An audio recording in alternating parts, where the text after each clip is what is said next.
Assalamualaikum warahmatullahi wabarakatuh. Kami dari kelompok 5 ingin membawakan hasil kami, yaitu Pancasila sebagai paradigma pembangunan ekonomi. Dan kami beranggotakan Melinda Ayu, Sarah Amalia, Hairul Anan, Mario, Ahsan Pasenuri, Muhammad Nawaf. Dan yang akan membahas materi pertama yaitu Melinda Ayu. Kepada Melinda Ayu dipersilakan.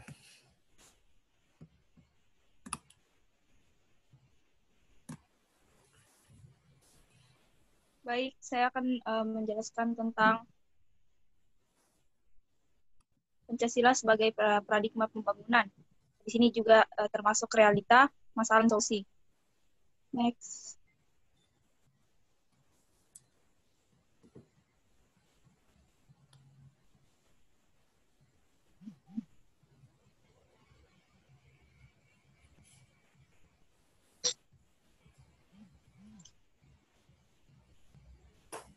Pancasila sebagai paradigma pembangunan politik.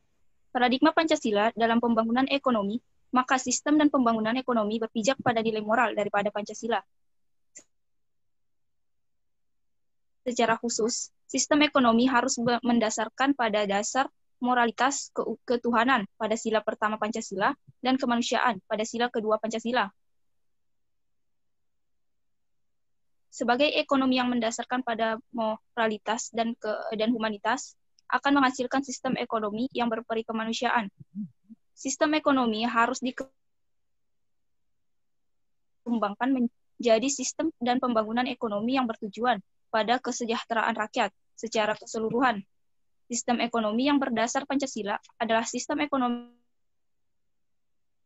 kerakyatan yang berasaskan kekeluargaan. Sistem ekonomi Indonesia juga tidak dapat dipisahkan dari nilai-nilai moral kemanusiaan. Pembangunan ekonomi harus mampu menghindarkan dari bentuk-bentuk persaingan bebas, monopoli, dan bentuk lainnya yang hanya akan menimbulkan penindasan, ketidakadilan, penderitaan, dan kesengsaraan bagi warga negara. Baik, itulah yang dapat saya sampaikan.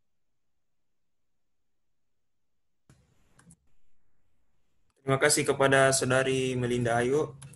Selanjutnya, realita yang akan dibahas oleh Sarah Amalia. Kepada Sarah Amalia dipersilahkan.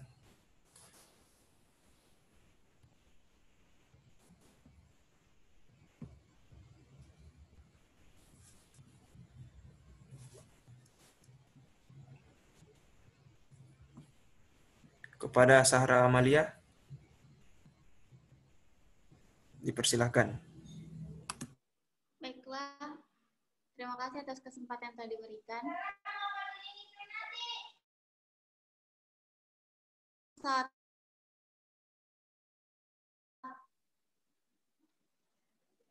Realita yaitu Mupiarto dalam buku Ekonomi Pancasila mengangkat sebagai pesimisme orang yang menyebutnya ekonomi Pancasila itu bagaikan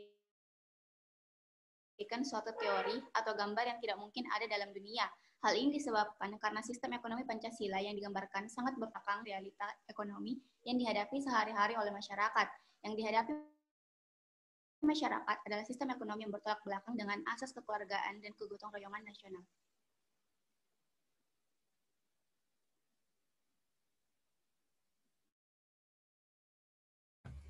Selanjutnya yang akan membahas masalah yaitu Muhammad Nawaf. Kepada Muhammad Nawaf dipersilahkan.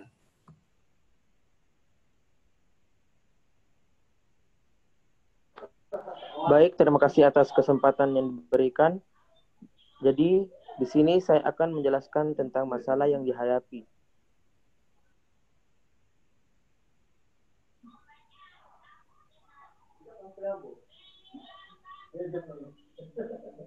Next.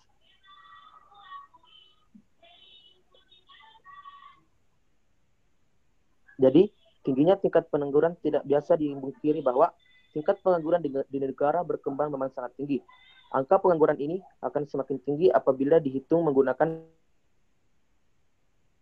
angka unemployment. Salah satu penyebab tingginya angka pengangguran adalah laju pertumbuhan angkatan kerja yang sangat nasional. Hal ini diperparah dengan rendahnya pertumbuhan kesempatan kerja. Rendahnya pertumbuhan kesempatan kerja berkaitan erat dengan rendahnya tingkat penanaman modal, terutama pada sektor industri dan jasa kerja. Baik, itulah yang dapat saya sampaikan. Saya kembalikan kepada moderator. Terima kasih atas penyampaiannya. Selanjutnya, tentang solusi apa saja yang dapat dilakukan. Saya dan yang akan membawa materi tersebut yaitu Melinda Ayu. Kepada Melinda Ayu dipersilahkan. Baik, terima kasih atas kesempatan yang telah diberikan kepada saya lagi. Di sini saya akan menjelaskan tentang solusi atau upaya yang dapat dilakukan. Di sini yang dapat dilakukan oleh pemerintah dan perusahaan swasta. Next.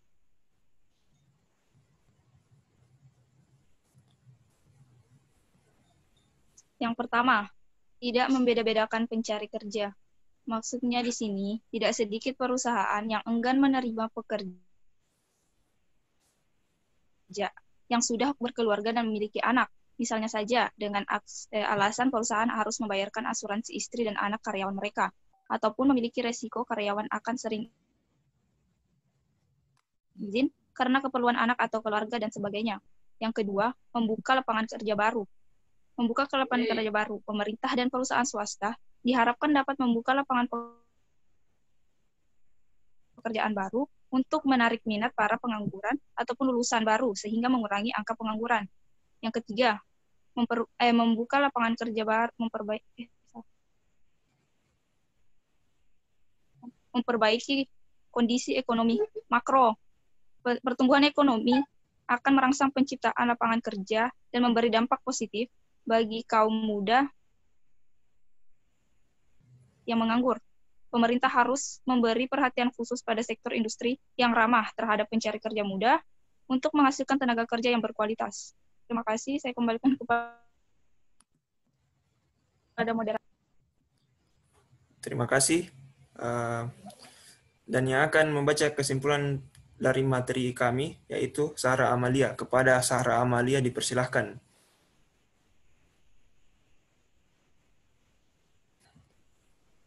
Terima kasih atas kesempatan yang telah diberikan. Saya akan memaparkan kesimpulan.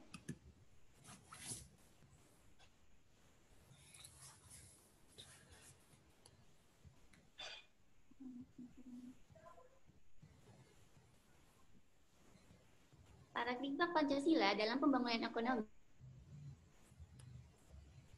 maka sistem dan pembangunan ekonomi berpijak pada nilai moral daripada Pancasila. Secara khusus, sistem ekonomi harus mendasarkan pada dasar moralitas, kebutuhan, dan kemanusiaan, ketuhanan dan kemanusiaan. Sistem ekonomi yang mendasarkan pada moralitas dan humanistis akan menghasilkan sistem ekonomi yang berperi kemanusiaan. Oleh karena itu, sistem ekonomi harus dikembangkan menjadi sistem dan pembangunan ekonomi yang bertujuan pada kesejahteraan rakyat secara keseluruhan. Pembangunan ekonomi harus mampu menghindarkan diri dari bentuk-bentuk persaingan bebas, monopoli, dan bentuk lainnya yang hanya akan menimbulkan penindasan, ketidakadilan, penderitaan, dan kesengsaraan warga negara. Terima kasih. Saya kembali. Terima kasih. Beginilah hasil dari diskusi kelompok kami. Kurang dan lebihnya mohon dimaafkan. Assalamualaikum warahmatullahi wabarakatuh.